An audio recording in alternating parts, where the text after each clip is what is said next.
Hello friends, Koratala Siva టాలీవుడ్లోనే star director. తీసిన మొదటి 2 సినిమాలతోటే స్టార్ డైరెక్టర్ లిస్టులో చేరిపోయాడు. మిర్చి, శ్రీమంతుడు, జనతా గ్యారేజ్, భరతైన నేనుతో వరుసగా 4 హిట్లు కొట్టాడు. ఈ 4 సినిమాలు ఎన్నిసార్లు చూసినా బోర్ కొట్టవు. దిష్టి తగిలిందో లేక ఎక్కడ తప్పు జరిగిందో తెలియదు కానీ తర్వాత వచ్చిన మెగా పవర్ ప్యాక్ సినిమా ఆచార్య ఆశించిన స్థాయిని అందుకోలేకపోయింది. దీంతో మొదటిసారి ప్రేక్షకుల ట్రోలింగ్ రుచి చూశాడు.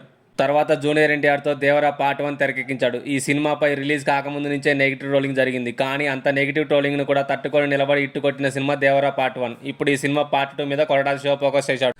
వీటికంటే ముందు భద్ర, ఒక్కడున్నాడు, మున్నా, బృందావనం, ఊసరవెల్లి సినిమాకు మాటలు అందించాడు. బిందాస్, గజ మరియు గర్ల్ ఫ్రెండ్ సినిమాలకు కథ అందించాడు. పరుగు సినిమాకి కథ సహకారం చేశాడు.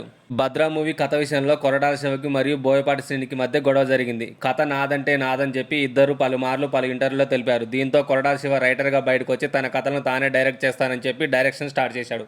హీరోలను తన సినిమాలో చాలా స్టైల్గా చూపించడం ఇతని ప్రత్యేకత. ఇతను పోసాని కృష్ణమురళికి మేనల్లుడు. కొరటాల శివ తీసిన మూవీస్లో మీకు ఏ మూవీ అంటే ఇష్టమో కామెంట్ చేయండి ఫ్రెండ్స్. అలాగే ఛానల్ని కూడా సబ్స్క్రైబ్ చేయండి.